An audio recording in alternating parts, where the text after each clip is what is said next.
नमस्ते दोस्तों, स्वागत है आपका मेरे चैनल में। आज की कहानी है बहू की कदर नहीं तो बेटी भी नहीं आएगी। एक गांव में एक परिवार रहता था। उस परिवार में दो बहुएं थीं, एक देवरानी और जेठानी। दोनों में बहुत प्यार था। रक्षाबंधन आने वाला था, तभी देवरानी आती है और बोलती है, भाभी आप यहाँ किचन में घुसी हैं, चलो ना, बाजार नहीं जाना क्या? परसों राखी है, बस आज का दिन है हमारे पास, कल ऑफिस जाना है तो समय नहीं मिलेगा। फलक ने अपनी जेठानी जीविका से कहा, पर मैंने तो 3 दिन हो गए राखी कोरियर से भिजवा दी है। और वह जीविका की बात बीच में ही काटते हुए आश्चर्य से फलक ने पूछा, जी भेज दी? मतलब आप राखी पर जाओगी नहीं? आपका तो मायका लोकल है और आप घर नहीं जाती इवान और ईशान भैया लोगों को राखी बांधने? नहीं, मुझे 4 साल हो गए राखी और भाई दूज पर अपने मायके नहीं गई। कहते हुए जीविका की आंखें भर आई, जिन्हें छुपाने के लिए वह सिंक की तरफ मुड़ गई। भाभी आप मुझे बताओ, क्यों नहीं जाती? कुछ गंभीर बात है या आप नहीं बताना चाहती तो मैं आप पर दबाव नहीं डालूंगी। फलक ने पूछा, नहीं ऐसी कोई बात नहीं है। मम्मी जी का कहना है कि लतिका और मिहिका आएंगी राखी वाले दिन, तो वह क्या खुद काम करेंगी यहाँ मायके में? तो तुम अपनी राखी भेज दिया करो कोरियर से। मैंने शुरू में कहा भी कि मैं रात को जाकर भाई लोग को राखी बांधकर सुबह सुबह आ जाऊंगी, तो वह तब भी नहीं मानी। अब वैभव तुम्हारे भाई साहब ने तो मुंह खोलना ही नहीं है, तो क्या करती? या तो क्लेश करती या फिर चुप रहती, तो मैंने चुप रहना बेहतर समझा। अब जीविका का जैसे बांध टूट गया और वह बिलख पड़ी। फलक के मुंह से बोल ना फूटा, पर इतना तो समझ गई यही स्थिति अब कल फिर से रिपीट होने वाली है।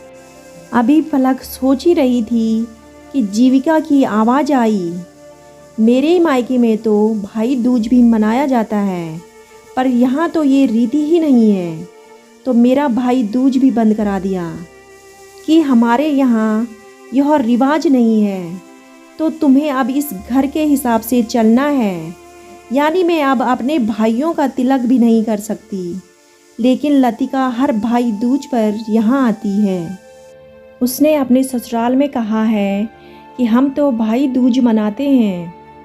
मज़े की बात तो यह है कि उसके ससुराल में भी भाई दूज नहीं मनाया जाता, लेकिन वह झूठ बोलकर सारा दिन यहाँ बिता जाती है। बेटियों का तो मायका है, पर बहुओं का कहते हुए जीविका फिर रोने लगी। फलक ने जेठानी को चुप कराया। फलक की शादी विहान से 10 महीने पहले हुई थी, तो जाहिर है कि उत्साह भी कुछ ज़्यादा ही था। जीविका की शादी हुए 4 साल हो गए। उनकी 1.5 वर्ष की बिटिया भी थी। दोनों बहुएं कामकाजी थी। आपस में दोनों समझदारी व प्यार से चलती थी। सासू माँ कुसुम जी को दोनों का बहनापा पसंद नहीं आया, पर उन्हें आराम मिल रहा था तो चुप रह जाती थी। जीविका बड़ी बहू पर उनका पूरा कंट्रोल था। जीविका का पति वैभव माँ के आगे जुबान नहीं खोलता था। जीविका ने शुरू में 1-2 बार कहा भी कि मम्मी का रवैया ठीक नहीं है। लतिका और मिहिका भी आग में घी डालने का काम करती हैं, पर वैभव सिर्फ सुनता था। गलत को भी गलत कहने का साहस उसमें नहीं था, तो जीविका ने भी कहना छोड़ दिया। रात को डिनर करते समय फलक ने सासू माँ से कहा, मम्मी जी परसों राखी है, मैं और भाभी कल आधा दिन की छुट्टी लेकर बाजार चली जाएंगी। राखी, मिठाई और गिफ्ट भी लाना है, तो कल यह काम करते हुए आएंगे। आपको कुछ मंगवाना तो बताइए, कुसुम जी ने खाते हुए अपना हाथ रोक लिया। तुमने अपनी राखी अभी तक भेजी नहीं कोरियर से। जीविका ने तुम्हें बताया नहीं। राखी वाले दिन तुम कैसे जा सकती हो? लतिका और मिहिका ने भी तो आना है। तो कुसुम जी की बात बीच में ही काटते हुए फलक बोली, हाँ तो आए ना, उन्हें किसने मना किया है? वह अपने मायके और हम अपने मायके, क्यों भाभी? कहते हुए फलक ने जीविका की तरफ देखा। जीविका की सांस ऊपर नीचे होने लगी। बोली, कुछ नहीं।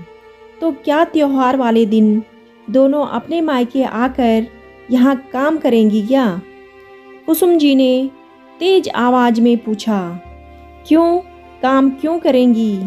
हम सुबह सुबह सब कुछ तैयारी करके जाएंगे। बस चपाती बनानी होगी तो वह तो बन ही जाएंगी। 8-10 चपाती ही तो डालनी होगी। भाभी मेरे साथ चली जाएंगी। रास्ते में ही उनका मायका पड़ता है, उन्हें वहाँ उतार दूंगी और शाम को हम साथ में आ जाएंगे। फलक ने थोड़े में ही सारी बातें रख दी। अब कुसुम जी का भड़कना स्वाभाविक था। नहीं, जीविका ने तुम्हें बताया नहीं? राखी पर वह भी मायके नहीं जाती। घर की लड़कियां आएंगी तो यहाँ कौन करेगा? बहू हो तो बहू की तरह रहो। आनंद प्रसाद जी, कुसुम जी के पति ने कुछ कहना चाहा तो कुसुम जी ने एकदम रोक दिया। यह औरतों का मामला है, आप चुप रहिए। और आनंद प्रसाद जी चुप बैठ गए। मम्मी जी, बहुएं हैं तो किसी की बेटी भी हैं, बहन भी हैं। क्या बहू को अपने भाइयों का शगुन करने का, तिलक करने का कोई हक नहीं है? आपकी बेटियां बेटियां और दूसरों की बेटियां? मैं तो जरूर जाऊंगी और भाभी भी मेरे साथ जाएंगी। उन्हें मैं छोड़ दूंगी।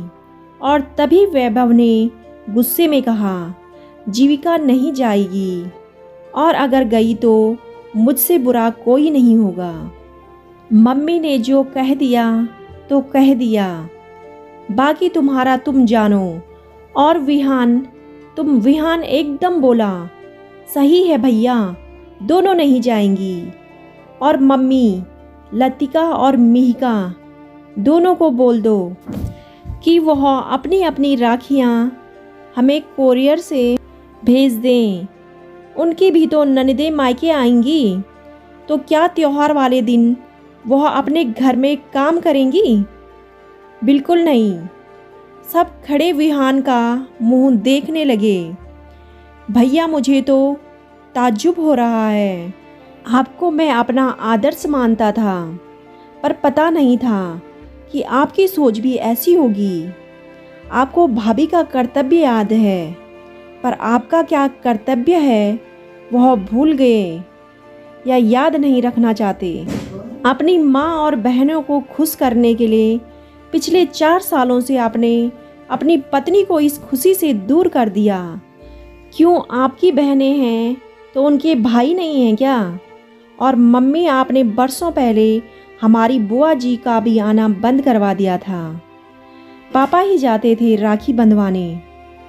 तब आपने एक बेटी का यहाँ आना बंद कर दिया था और अब बहुओं का भी जाना बंद करना चाहती हैं। तो ठीक है, फैसला आप करो। अगर इस घर की बहुएं नहीं जाएगी तो आपकी बेटियां भी यहाँ नहीं आएंगी। वह राखियाँ अपने घर मनाएंगी या फिर यहाँ 2 बेटियां भी अपने मायके जाएंगी। और ये कहता हुआ विहान कमरे से बाहर चला गया। दोस्तों, ऐसा कभी भी किसी को नहीं करना चाहिए।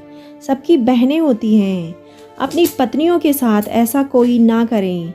दोस्तों, आपको कहानी कैसी लगी कमेंट करके ज़रूर बताइएगा। कहानी अच्छी लगे तो वीडियो को लाइक और चैनल को सब्सक्राइब करना ना भूलें। कहानी सुनने के लिए आपका बहुत बहुत धन्यवाद।